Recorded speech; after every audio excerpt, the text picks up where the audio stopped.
वहाँ से बड़े राजनीतिक बदलाव हुए हैं। सतीश केसिंग जी के पास जाना जरूरी है क्योंकि ये बार बार भेदिया कहते हैं शुभेंदु अधिकारी को। देखिए। तो वो भूमि की खासियत है, वहाँ के पानी की तासीर है कि वो बड़े राजनीतिक बदलाव लाती है। आप उसको भेदिया कह के छोटा मत कीजिए। आप उल्टा बोले, मैं बोल रहा हूँ राजनीति का ये तासीर है कि आदमी अपने स्वार्थ के हिसाब से सारी चीजें अपने आइडियोलॉजी तक बदल लेता है। ये तो आप लगातार देख रहे हैं, असम से लेके देख रहे हैं, बंगाल टीएमसी की तो कोई सतीश जी आइडियोलॉजी, भेदिया इसलिए बोलता हूँ सतीश जी टीएमसी की आइडियोलॉजी क्या है बताइए? नहीं टीएमसी की कुछ भी है, लेकिन कोई पार्टी अरे वही तो आइडियोलॉजी है, या तो बीजेपी की या सीपीएम का बीमारी आप सुना भी कीजिए, नहीं सुनने से सारी चीजें बदल जाती है। क्या कह रहे हैं भाई, सनातन विजय, यहाँ पर तो परतंत्रता चल रही थी, यहाँ तो साम्यवादी चल रहे थे, यहाँ पर पता नहीं क्या बोलते हैं, मतलब यहाँ गुलामी चल रही थी, ऐसे ऐसे बोल रहे हैं। और एक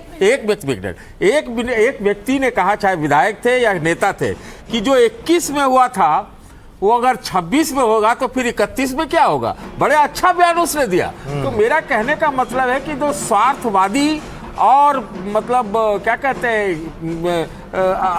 मतलब अपने इंटरेस्ट में अपना आइडियोलॉजी लोग करते हैं, 100 साल तक मेरा बड़ा सवाल है। देखिए वहाँ पर अधिकारी कह रहे हैं 100 साल के लिए बीजेपी आ गई। अधिकारी जरा सुना दीजिए अगर वहाँ से कुछ बोल रहे हैं, क्योंकि नया मुल्ला ज्यादा प्याज करता है।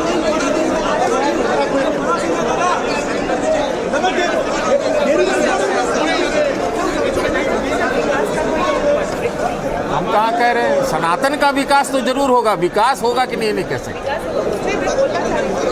हाँ जी, आप अपनी बात जारी रखिए। ये इससे ज़्यादा बड़ी बात और कुछ नहीं हो सकता। आज बंगाल जो 50 साल और उससे ज़्यादा कुछ नहीं मिला, आज वो बंगाल को हम लोग सब कुछ देंगे। And first and foremost law and order, महिला का सम्मान। माँ दुर्गा माँ काली पूजा करते हैं, लेकिन असली माँ दुर्गा माँ काली का सम्मान कहाँ है?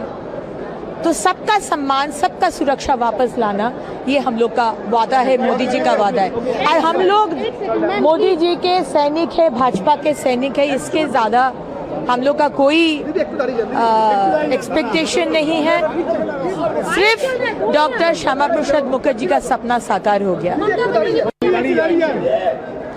कुछ मैसेज देना है, देना नहीं है। आवर एक्स चीफ मिनिस्टर, उनके लिए बहुत बहुत शुभकामनाएं। हाँ, मोदी जी के सैनिक है और भाजपा के सैनिक।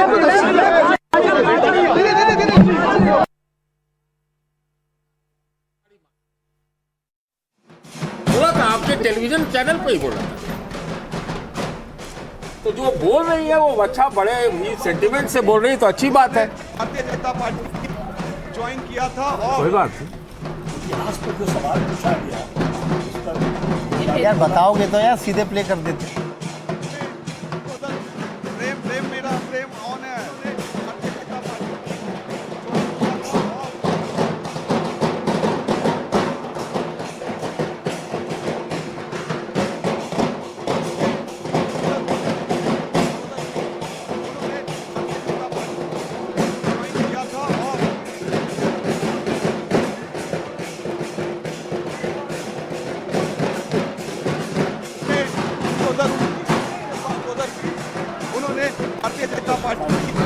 ये जो तस्वीरें आप देख रहे हैं, सतीश जी जरा तस्वीरें दिखा देते हैं। ये तस्वीरें आप देख रहे हैं जो वहां पर आज विधायक दल की बैठक होनी है, उससे पहले की ये 4 प्रमुख तस्वीरें जो आपके स्क्रीन पर हैं। वहाँ सेलिब्रेशन भी है, जश्न भी है, शुभेंदु अधिकारी की एंट्री भी हो गई है, शुभेंदु अधिकारी के नाम का ऐलान होना है। रमन की एक रिपोर्ट आपको दिखा देते थोड़ी देर पहले। पर्सन विश्व बांग्ला कन्वेंशन सेंटर के अंदर से, और शुभेंदु अधिकारी अब अपना आईडी कलेक्ट करने गए हैं। बतौर विधायक जितने भी लोग आ रहे हैं जीतकर, उन्हें अब एक एक करके यहाँ से आईडी कार्ड कलेक्ट करना है और उसके बाद वो सीधा अंदर जाएंगे। और ये सीधी तस्वीर हम आपको दिखा रहे हैं विश्व बांग्ला सेंटर से। शुभेंदु अधिकारी जिन्होंने 2 बार ममता बनर्जी को हराया, पिछले चुनाव में नंदीग्राम, इस चुनाव में भवानीपुर जो कि उनका स्ट्रॉन्ग होल्ड, ममता बनर्जी का गढ़ है, वहां से उन्होंने हराया है और सबसे बड़ा चेहरा बन गए हैं पश्चिम बंगाल के सियासत में। शुभेंदु अधिकारी सबसे बड़े जाइंट किलर निकले, जिन्होंने ममता बनर्जी को उनके घर में 15,000 के वोट से हरा दिया और लगभग 5 साल वो नेता विरोधी दल रहे, उन्होंने जमीन पर ममता बनर्जी का और टीएमसी का बहुत ही मजबूती से मुकाबला किया। और ये अब देखिए जो महिला कार्यकर्ता है वो उनका स्वागत कर रही हैं शुभेंदु अधिकारी का, और शुभेंदु अधिकारी को आईडी कार्ड दिया जा रहा है। शुभेंदु अधिकारी सिग्नेचर करते हुए नजर आ रहे हैं अपने नाम के आगे, और अब वो यहाँ से सीधे मीटिंग हॉल में जाएंगे जहां पर गृह मंत्री अमित शाह अब से थोड़ी देर में पहुंचेंगे। और इस सीधी तस्वीर हम आपको दिखा रहे हैं कि शुभेंदु अधिकारी पहुंच चुके हैं। कैमरा पर्सन विश्व बांग्ला कन्वेंशन। तो शुभेंदु अधिकारी की तस्वीरें रमन दिखा रहे थे जब वो विधायक दल की बैठक के लिए पहुंचे हैं। अब ये बार बार मैं कह रही हूं कि पिछले कितने चुनावों से ऐसा हुआ, कब हुआ है आखिरी बार के सीएम का नाम विधायक दल की बैठक से पहले बिल्कुल तय हो, पता हो कि ये सीएम बनने वाले, वो भी तब जब पहली बार सीएम के नाम का ऐलान हो। तो ये बीजेपी में कम होता है, लेकिन इसका सीधा सीधा श्रेय क्या अजीत जी आप शुभेंदु अधिकारी को देंगे, क्योंकि उन्होंने जिस तरह का चुनाव लड़ा, और अभी सिर्फ चुनाव नहीं लड़ा है, जिस तरह से ये पूरी एक उनकी जर्नी रही है। हाँ बिल्कुल, इनफैक्ट सबसे पहले हम लोग बातचीत कर रहे थे तो 2 मिनट के लिए कहे कि ये जो मिदनापुर है, बंगाली लोग उनको मेदिनीपुर कहता है, वहाँ वो जो है वो खुदीराम बोस का इलाका है, वो ईश्वर चंद्र विद्यासागर का इलाका है, बहुत ही हिस्टोरिक इलाका है। यहाँ पर अंग्रेज के ज़माने में यहाँ बड़ा फेमस रिबेलियंस हुआ है, चुआर रिबेलियन, भूमिज रिबेलियन, यहाँ पर 3 डीएम अंग्रेज डीएम को मारा गया था। तो ये इसका इतिहास रहा है।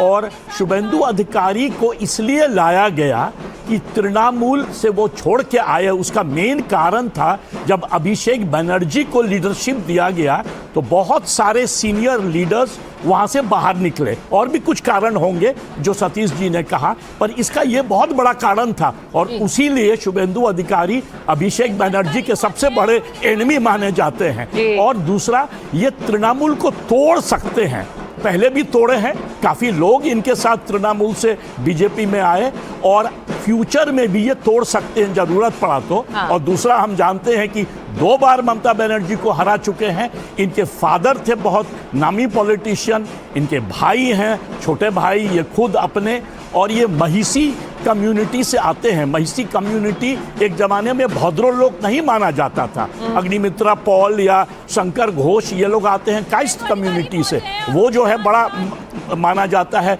भद्रो लोग, भद्रो महिला कम्युनिटी, महिषी जो है एक तरह से टेक्निकली ओबीसी नहीं है, पर बिहार में जिस तरह से यादव या कुर्मी माने जाते हैं, तो महिषी कम्युनिटी वैसा ही है। और ये बिल्कुल स्ट्रीट फाइटर है, आज से नहीं, जब तृणमूल में थे तो उनके कई वीडियो वायरल हो रहे हैं अब सोशल मीडिया पर शुभेंदु अधिकारी के, जिसमें वो बड़ी आक्रामक मुद्रा में नजर आते हैं।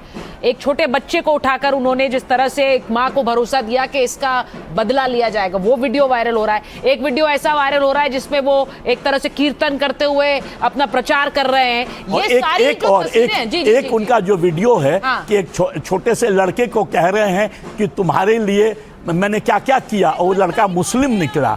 और उसने कहा कि आपके बिना मैं जिंदा नहीं रह पाता। तो ये जो है, बोलिए। लेकिन अगर अजीत जी जो मुख्यमंत्री बनने जा रहा हो, उस समय सनातन की आजादी का नारा लग रहा हो, लेकिन कोई अगर मुख्यमंत्री बनने जा रहा हो और वो कह रहा हो कि मुसलमान एमएलए को बंगाल असेंबली में नहीं घुसने दिया जाएगा, कौन इसको अप्रूव करेगा? ये संवैधानिक पद पर रहते हुए आप नहीं बोल सकते कि ये सही बोला जा रहा है। सही बात है, मैं मानता हूं कि इनका जो स्लोगनरिंग है, जैसे वो कहते हैं कि मैं सिर्फ हिंदुओं के लिए काम करूंगा, तो हो सकता है कि वो इमोशन में बह जा रहे हैं। जब मुख्यमंत्री बनेंगे तब तो सबका साथ सबका विकास इनको करना पड़ेगा। पर ये एक नया ब्रीड पॉलिटिशियंस का है। आप देखिए हेमंत बिस्वा शर्मा आसाम में, नहीं गलत है, मानता हो चाहे जो भी हो, जो भी ऐसा बात करता है वो गलत है। और इसका हमारा आपका काम है इसको गलत बोलना। बिल्कुल मैं मानता हूं, पर यह भी मानना पड़ेगा। धनंजय गिरी बीजेपी से जुड़े हुए हैं, मैं जरा एक बार उनसे पूछ लेती हूँ। मैं धनंजय जी आप कैसा हूँ, उससे पहले एक बार जरा मनोज्ञा के पास जा रही, कुछ हलचल है वहां पर। मनोज्ञा बताइए, जरा दिखाइए क्या है आपके फ्रेम में अभी। जी, इस समय अभी शांतनु ठाकुर आए हैं। शांतनु ठाकुर केंद्रीय मंत्री हैं और उनके साथ साथ उनके भाई इस बार विधायक का चुनाव लड़े हैं और जीते हैं, सुब्रतो ठाकुर, वो भी अंदर गए हैं।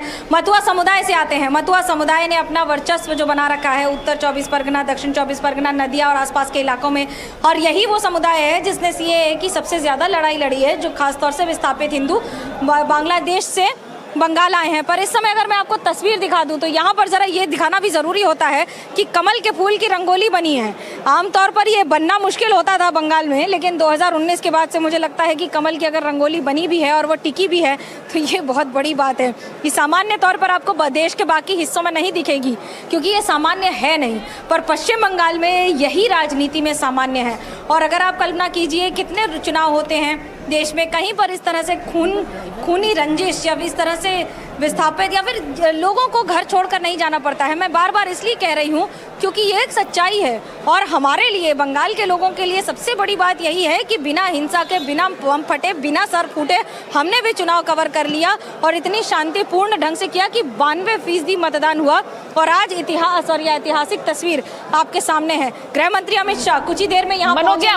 मैं जल्दी से, इससे पहले गृह मंत्री आए, मैं जरा आपसे एक रिएक्शन लेना चाहूंगी। अभी स्टूडियो में ये बात उठी कि शुभेंदु अधिकारी के जिस तरह के बयान रहे चुनाव प्रचार भर, वो बयान जो है बहुत डिविसिव रहे हैं, यानी कि एक तरह से हिंदू मुसलमान के बीच का एक भेद खड़ा करने वाले रहे हैं। तो पश्चिम बंगाल को क्या ऐसा मुख्यमंत्री चाहिए? ये एक चर्चा चल रही थी, मैं चाहूंगी आप इस पर रिएक्ट करें और ग्राउंड से बताएं क्या चर्चा होती है। देखिए, मैं आपको सिर्फ ये बता दूं कि मुख्यमंत्री ममता बनर्जी ने जीत के बाद ये बयान दिया था कि जे गोरो दूध दे तार लातियों खेते होए, यानी कि जो लोग हमें जिताते हैं हम उनके लिए कुछ भी करने को और उनकी व्हाटएवर करने को भी, उनकी खाने को भी तैयार हैं। तो ये उनके शब्द हैं, इसे कृपया मतलब अन्यथा ना ले। पर ये बात सच है कि नेताओं की भाषाओं पर हम कुछ नहीं कर सकते हैं, ये उनकी टिप्पणी है। पर जब कोई नेता कहता है और किसी और नेता पर सवाल उठाया जाता है तो ये भी पूछना होगा कि दोनों पक्षों ने अपने अपने बतौर क्या कहा और क्या चुनाव में कुछ भला बचा भी है कहने को या नहीं। बिल्कुल मनोगे, इसीलिए मैंने आपसे ये सवाल पूछा क्योंकि ये सवाल बार बार उठाया जाता है और चर्चाओं में बहुत ज्यादा उठाया जाता है। लेकिन क्या इस तरह की बयानबाजी के तहत हम अभी से शुभेंदु अधिकारी को मुझे लगता है एक तरह से उनके ऊपर एक जजमेंट बनाएंगे, ये बहुत जरूरी है। मैं ये भी बता दूं, नम्रता कोठारी जी भी जुड़ गए हैं। धनंजय जी, आपके पास आ रही हूं, आपने चर्चा सुनी थी, मुझे ये बताइए, पहली बात तो ये कि आज बहुत बड़ा दिन है बीजेपी के लिए, विधायक दल का नेता चुना जाएगा, लेकिन ये कैसे हो गया कि पहले ही नाम तय हो गया?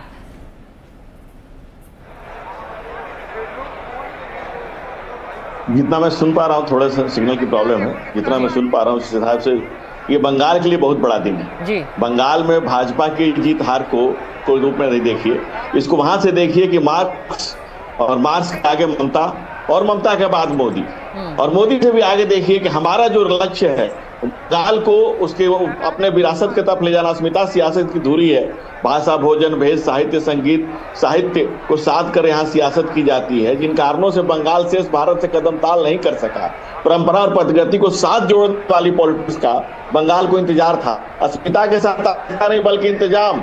मोदी जी का यह मंत्र बंगाल में काम कर गया, ये स्विगी नहीं, संभावना की सियासत बंगाल में काम कर रही है। बंगाल में इस परिवर्तन में जो हुआ, जो मोदी सुन आया, बंगाल की खाड़ी में जो परिवर्तन की लहर उठी, उसमें बंगाल गा रहा है कि भाजपा कुछ ऐसा इंतजाम हो जाए, सभी के लबों पे मोदी मोदी नाम हो जाए। बंगाल के विराट वैभवशाली इतिहास को अगर हम खंगालेंगे। Sit now, ma'am. What about women representation? No, nothing more. What the hell was it? Hello. जी धनंजय जी, आप प्लीज अपनी बात आगे कंटिन्यू रखिए, जो बात आप कह रहे थे, अगर आप मुझे सुन पा रहे हैं। जी, बंगाल ईश्वर चंद्र विद्यासागर से लेकर द्वारकानाथ टैगोर, रविन्द्रनाथ टैगोर, शरद चंद्र, आशा पूर्णा देवी, विजय कृष्ण कुलानंद, लोकनाथ जी महाराज से लेकर के तमाम विभूतियों के, माइकल मधुसूदन दत्त से लेकर के तमाम विराट वैभव का इतिहास रहा है, और उसको बटियामेट किया, लोकतंत्र को लहूलुहान किया, और टीएमसी ने जितना बर्बाद कर दिया बंगाल को, बंगाल वहीं से एक नया उठ करके खड़ा हुआ है। और नेशन के नेतृत्व में, नेशन की नैया खेवाई नरेंद्र मोदी ने जो वादा किया है बंगाल को, और बंगाल में खुद कहा है कि मोदी की गारंटी है कि बंगाल को हम विकास के पथ पर दौड़ाएंगे, और मोदी की गारंटी मतलब गारंटी पूरा होने की गारंटी। और बंगाल के लोगों ने, भद्रजनों ने विश्वास किया है, वो आप कह सकते हैं कि राष्ट्रवाद की मुख्य धारा में बंगाल बरसों बाद लौटा है। और बंगाल को हम लोग उसके पुराने इतिहास के पूरे विराट वैभव की तरफ लेकर के जाएंगे। यही भाजपा का संकल्प है। हमारा तो जो संकल्प है। नहीं धनंजय जी, मैंने एक सवाल पूछा था, आप सुन नहीं पाए थे। मैं एक बार फिर से दोहरा रही हूँ, ये कैसे हो गया बीजेपी में कि विधायक दल की बैठक से पहले ही सीएम का नाम सामने आ गया? शुभेंदु अधिकारी पहुंचे हैं और उनके साथ नहीं, ये तो आप लोगों की इसके लिए धन्यवाद आप लोगों को जाता है। आप लोगों ने भी अपने काम को कुछ ज्यादा ही मेहनत से कर दिया, तो आप लोगों ने खबर को समय से पहले निकाल। नहीं तो आप बोल दीजिए खबर गलत है, आप कह दीजिए खबर गलत है, आप कह दीजिए कोई और नाम बन सकता है। नहीं, देखिए लोकतंत्र के चार। इस बीच बड़ी खबर आ रही है, जरा अपने दर्शकों को बता देते हैं। बड़ी खबर यह है कि अमित शाह बंगला कन्वेंशन सेंटर के लिए निकल चुके हैं। गृह मंत्री बंगला कन्वेंशन सेंटर पहुंचेंगे। अमित शाह निकल रहे हैं, ये देखिए तस्वीरों में गृह मंत्री अमित शाह अभी नोवोटेल से निकल रहे हैं और अब जो विधायक दल की बैठक है उसमें कुछ ही देर में पहुंच जाएंगे। ये देखिए आपको नजर आएगा गृह मंत्री अमित शाह का काफिला अब यहाँ से होटल से निकल रहा है। तमाम बड़े नेता बीजेपी के पहले ही निकल चुके हैं, चाहे सुकांत मजूमदार हो, शुभेंदु अधिकारी हो, और अब देखिए गृह मंत्री अमित शाह जो है वो यहाँ से अब जो है वो निकलते हुए नजर आएंगे। उनका काफिला अब जी, ये तस्वीरें जो आप देख रहे हैं, गृह मंत्री अमित शाह का काफिला निकला है बंगला कन्वेंशन सेंटर के लिए। मनोज्ञा गृह मंत्री पहुंचेंगे, मुझे लगता है कि वहां जाकर विधायक दल की बैठक होगी, लेकिन उससे पहले जिस तरह से शुभेंदु अधिकारी की पीठ थपथपाई है एयरपोर्ट पर उतरने के बाद, बहुत कुछ कहता है।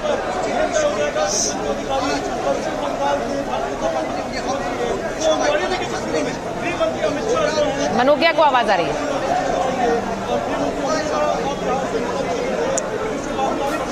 मनोज्ञा, अगर आपको आवाज आ रही है, पश्चिम बंगाल में विधायक दल की बैठक के लिए गृह मंत्री निकले हैं, लेकिन जो एयरपोर्ट पर जो तस्वीरें हमने देखी बहुत सांकेतिक थी, जिस तरह से पीठ थपथपाई है शुभेंदु अधिकारी की।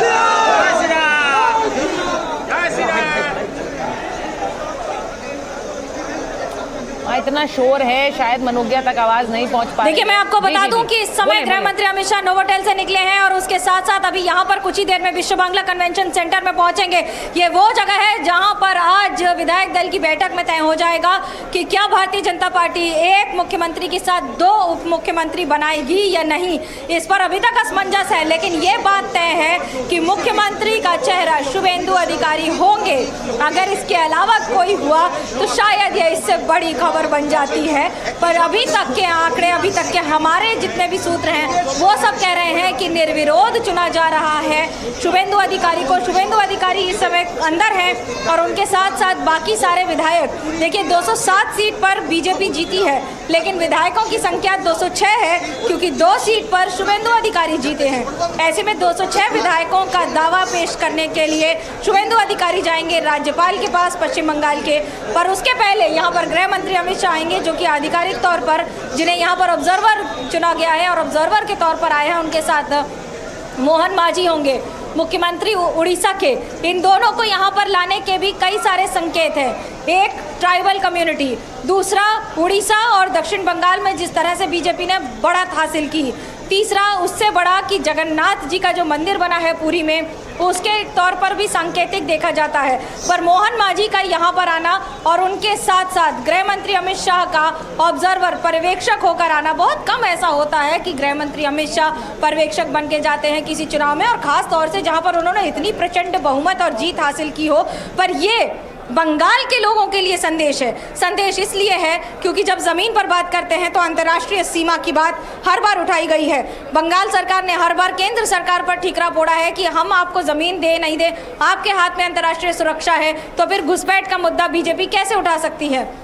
वहीं दूसरी ओर लगातार इसी मुद्दे पर अगर बात की जाए तो गृह मंत्री अमित शाह खुद कहते हैं कि मैंने सैकड़ों पत्र लिखे हैं मुख्यमंत्री ममता बनर्जी को, पर उस पर जवाब नहीं मिलता। अब जब ये प्रचंड बहुमत और जीत है तो ये अपने आप में बीजेपी के लिए ऐतिहासिक पल है। मनोज्ञा, मैं तो ये कह रही हूँ अपने दर्शकों को कि आप सारी इनसाइड स्टोरीज एक एक देती जा रही हैं एनडीटीवी इंडिया पर। सबसे पहले लोगों को पहले ही खबर मिल जा रही है, वहाँ होगा बाद में, पहले आप बता देती हैं। लेकिन जरा जो गृह मंत्री के पहुंचने की तस्वीर है उससे पहले जरा ये जरूर बताइए कि गृह मंत्री अमित शाह ने कैसे ये भरोसा शुभेंदु अधिकारी में दिखाया और उस भरोसे पर शुभेंदु अधिकारी खरे उतरे। अभी पश्चिम बंगाल में आ गया और तब हमारी एक 7 दिन वाले एक दादा को भी छीन लिया, एक माँ से एक संतान को छीना है, एक निरीह व्यक्ति को छीना है। लड़ाई तो बहुत कठिन है और इसका भी कल हमारी शपथ ग्रहण है, उनके साथ साथ हमारी बहुत बड़ा लड़ाई है। जो लोग चंद्रो दादा को छीन लिया, पहले उनको ढूंढ के उनको डायरेक्टली हम सरकार से निवेदन करूंगी उनको डायरेक्टली शूट करके मारा जाए, क्योंकि एक माँ से एक संतान को छीनने की सजा इससे ज़्यादा और नहीं हो सकता और कम ही नहीं हो सकते। महिलाओं ने बड़ा योगदान दिया है। महिलाओं की संदेशखाली के महिलाओं के लिए क्या कहेंगे? उन्होंने ये विद्रोही रूप दिया है ना। देखिए, संदेशखाली की महिला लोग तो लड़ाई किए थे और लड़ाई अभी भी कर रहा है। अभी बीजेपी का आप लोग देख रहे हो, बीजेपी आ गए पश्चिम बंगाल में, तो अभी जो हो रहा है ना संदेशखाली में, अभी घर घर जाके लोग घर की सामने दारू की बोतल तोड़ रहा है, सीआरपीएफ के ऊपर गोलियां चल रहा है। तो अभी सरकार अभी शुरू है, अभी देख रहे हैं 9 तारीख के आगे और कुछ नहीं कर पाएगा। उसके पहले जो करना है वो लोग कर रहा है, करने दीजिए। यहाँ भाजपा की विधायक लोग शपथ ग्रहण के साथ साथ सबको ये फायरिंग बोलो और ये महिला के ऊपर अत्याचार सब बंद करवा दूंगी। मेरा आखिरी सवाल, आप बहुत कॉन्फिडेंट लग रहे हैं, महिलाओं के लिए ये सरकार क्या करेंगी? राज्य भर की महिलाएं, चाहे वो अभय का माँ हो, वो दुर्गापुर की घटना हो या फिर संदेशखाली, महिलाओं के लिए क्या ठोस कदम? देखिए, हमारे पहले लड़ाई है महिला के लिए, महिला की सम्मान के लिए। हम उनके साथ लड़ाई करेंगे। आप लोग जानते हैं जो पार्लियामेंट में जो नारी संरक्षण जो समृद्धि जो बिल पास नहीं होने दिया मुख्यमंत्री ममता बंदोपाध्याय, उनका जो सांसद थे, तो हमारी नारी सुरक्षा के साथ साथ वो बिल भी पास करवाना है नारी के लिए। नारियों को जो अधिकार उनको वापस उनको लौटाना है। हमारी लड़ाई नारी के साथ साथ हम जनता की लड़ाई भी उनके साथ देना है, क्योंकि हम जनता के ऊपर कम अत्याचार नहीं हो रहा है, सिर्फ नारी के ऊपर नहीं, यहाँ का पश्चिम बंगाल में हर लोगों के ऊपर अत्याचार हो रहा है। तो हर लोगों के साथ हमारी देना है। वो अभय की माँ हमारी, वो भी हम लोगों की भी माँ है। और हम लोग तो आगे भी बोली हूँ और अभी भी बोल रही हूँ, ये लड़ाई अकेले पश्चिम बंगाल में भाजपा की नहीं है, ये हर माँ की, हर महिला की लड़ाई है। तो हर महिला और साथ साथ हम लोग भी लड़ाई दे रही हूँ और आगे भी दूंगी। बहुत बहुत शुक्रिया हमसे बात करने के लिए। हमने रेखा पात्रों से बात किया, उन्होंने कहा कि बंगाल की ये लड़ाई सिर्फ महिलाओं की नहीं बल्कि पूरे आम जनमानस की। पात्रा को आपने सुना, संदेशखाली में हिंसा की पीड़िता है, उनके पूरे घर को जला दिया गया था। उसके बाद उन्होंने एक मुहिम शुरू की, बीजेपी ने उन्हें टिकट दिया और आज विधायक बनकर पहुंची हैं। और देखिए किस तरह से कह रही थी कि जिन्होंने मारा है चंद्रनाथ को, उनके खिलाफ सख्त कार्रवाई होनी चाहिए। तो ये जो एक भावना है कि जो जिस तरह से पीड़ा दी गई, दर्द दिया गया, उन सब के खिलाफ कार्रवाई होनी चाहिए। ऐसे कई चेहरे हैं इस नई जो निर्वाचित बीजेपी की जो एक पूरी यूनिट चुनकर आई है।